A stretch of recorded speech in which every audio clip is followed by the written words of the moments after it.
Madeline, thank you.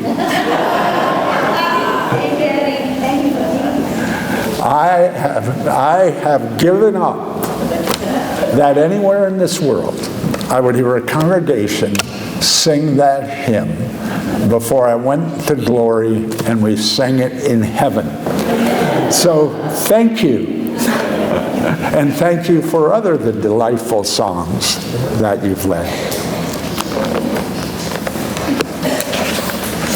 We were up in Seattle doing training in Chinese churches, and there is always a challenge when you're working with Chinese Christians, or if you're working with and evangelizing Chinese non-Christians or Asians in general. And that is this: their culture is a performance-based culture. And I have had well-trained academics in China tell me, people with superb educations, that there is no word for gift in Chinese. Meaning, if you give a gift, immediately the receiver will figure out how much it costs. It's like Christmas. How much it costs and what kind of gift then should be given in return. It's reciprocity.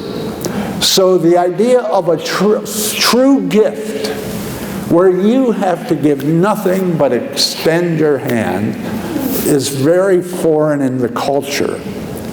So when they hear the gospel and they accept the gospel, what enters their heart is they're going to have to spend the rest of eternity paying it off. And how do you pay back infinity when the Son of God has given himself for you? So as a result, some Chinese who convert to Christianity find it depressing because they owe so much.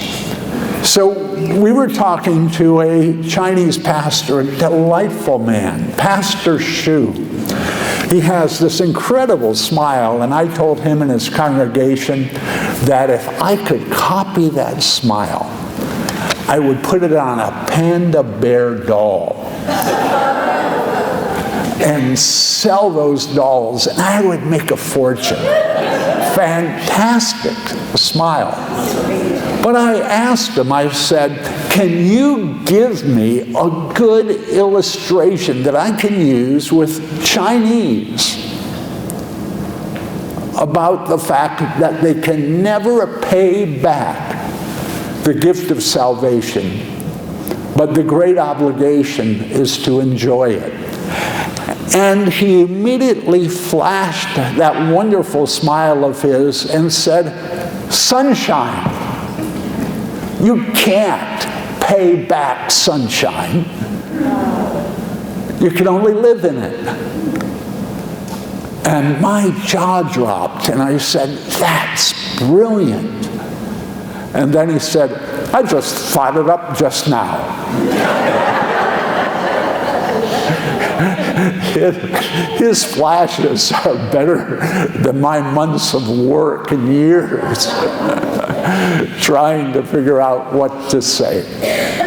And we're going to look at the sunshine of God's kindness to us in the Gospel of Matthew and also in 1 Corinthians. Because in the Gospel of Matthew, we're looking at the Sermon on the Mount.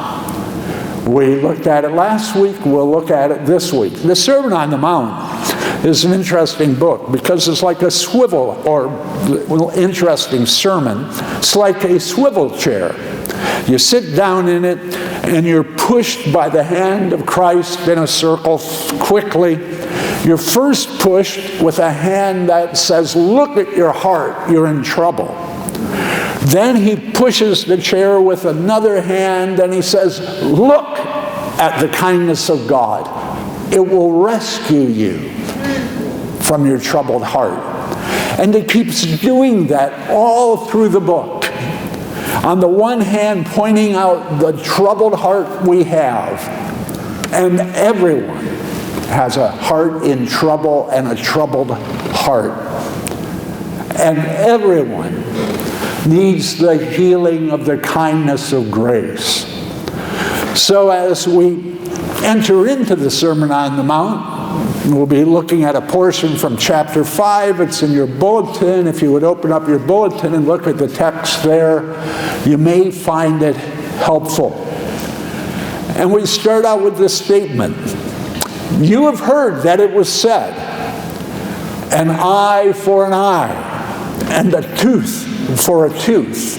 That's actually a quote from the Old Testament, from the law, that describes how people should be punished for wrongdoing. And here's the longer quote from the Old Testament. Leviticus 29, verse 19.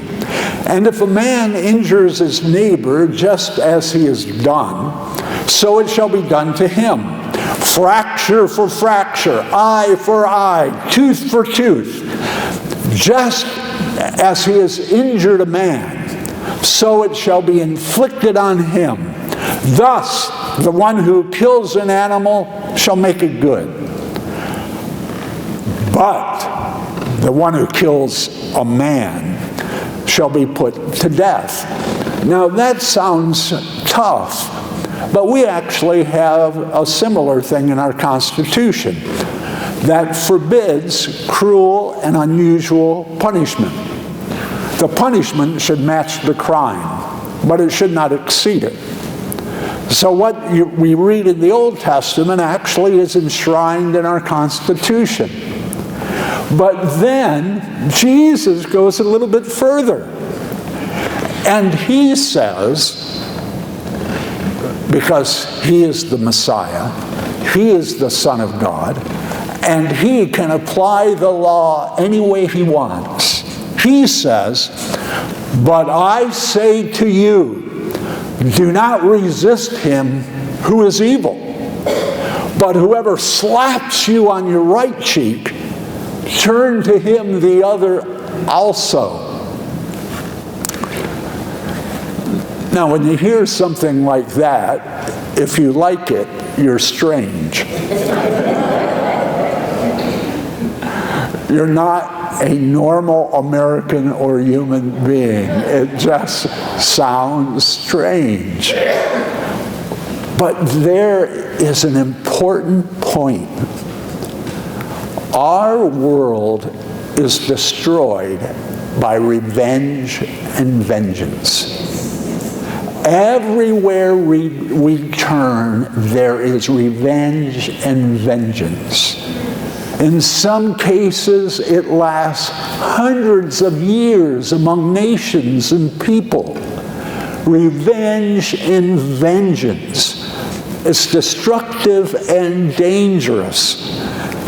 And all Jesus is saying is, every once in a while, don't punch back. Consider an alternative. Don't just exact revenge. Call it justice. And don't exact justice. Every once in a while, pursue love. And don't exact revenge. What he's simply saying is putting the thought in our mind that we always don't have to answer criticism with criticism, anger with anger, brutality with brutality. And he puts the thought in our mind, consider an alternative. Because, sadly, vengeance is universally assumed. And Christ not only taught the opposite, he illustrated the alternative. Where it says, whoever slaps you on your right cheek, it refers to either being punched in the face or being hit in the face with a club. And Jesus illustrated what he said here. Over in the Gospel of John, then Pilate therefore took Jesus and scourged him. And the soldiers wove a crown of thorns and put it on his head and arrayed him in a purple robe. And they began to come up to him and say, "Hail, King of the Jews!" and gave him blows in the face. That "gave him blows in the face" is exactly the same Greek word for when you're hit, turn the other cheek. And he turned the other cheek, and he turned the other cheek. He who could have called thousands of angels kept turning the other cheek, because his goal was not revenge. It was to die for those who were hitting him in the face. Then, in the Sermon on the Mount, he continues the same way. And if anyone wants to sue you and take your shirt, remember, this was an awfully poor culture, so that people would actually sue each other for shirts. Typically, you would only have 2 or 3 outfits per year. And so people would actually go to a judge and ask for your shirt. And if someone wants to sue you and take your shirt, let them have your coat also. And whoever shall force you to go 1 mile, go with them 2. It was the standard practice of a Roman legionnaire, as they were marching along, that they would pick out somebody and say, "Carry my 80-pound pack for a mile." That was the law. And Jesus said, "Oh, carry it too." Now, what is he doing? He's simply saying, we have choices. We have the choice of burning with rage inside, or we have the choice of looking at the Roman legionnaire and say, "For you, I'll carry it 2 miles." And if you actually said that, you would be the talk of the legion, because the legionnaire would say to everybody in sight, "This guy actually treated me nice after I ordered him to carry my pack." And the legionnaire ran into an odd event. Somebody actually didn't resent him. Walk with him another mile. Give to him who asks of you, and do not turn away him who wants to borrow from you. You have heard that it was said, "You shall love your neighbor and hate your enemy." Now, that's not in the Old Testament, but that was actually common teaching of one of the sects or one of the denominations of the Jews, the Qumran community. Some of you actually may have gone there near the Dead Sea. And they had this line, "You shall love your neighbor and hate your enemy." But Jesus said, "But I say to you, love your enemies and pray for those who persecute you." Now that sounds naive. But do you know how counselors make their money? Trains coming through. It's the gospel train. It's slow but sure. And make sure you hop on board.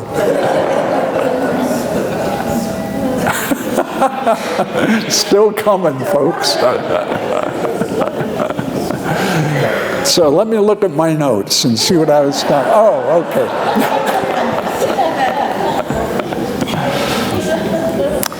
Do you know how counselors and Christian counselors make their money? People will go to them, and their lives will be churned up, their relationships will be lousy, they're unhappy, they're depressed, and oftentimes it's because of unaddressed bitterness in their heart. Somebody has mistreated him or her growing up, could be their parents. They could be having terrific problems at work. and they're just churned up, and it's called bitterness. It's called anger that has grown weeds and it's become bitterness. And now they've got to have a major resurrection of the soul because they're tied down in pain. Well, you know, it'd be a lot easier to forgive the person who's damaged us and be at peace. We would save money at the counseling office, and we would save ourselves a lot of pain. He's giving alternatives. He's giving alternatives to how life would work, should work. And he says, there is a thing called fairness, there is a thing called justice, but every once in a while, consider the alternative. In order that, he goes on to say, you may be sons. And it's the Greek word for mature sons, sons and daughters who have become mature. You may become mature sons of your Father who is in heaven, for he causes his sun, S-U-N, to rise on the evil and the good. Sunshine for everybody. Not based on what they deserve, but based on the kindness of God. And he sends rain on the righteous and the unrighteous. Israel did not work this way. If you were righteous, the rain would fall on your field, and then your unrighteous neighbor would not get a drop. That's not how it worked. God was kind enough to rain on the field of the unrighteous and the sun shine his sun on the wicked. And all Jesus is saying is, we should be like our Father in heaven. He doesn't bear grudges. He's the one who makes the rules.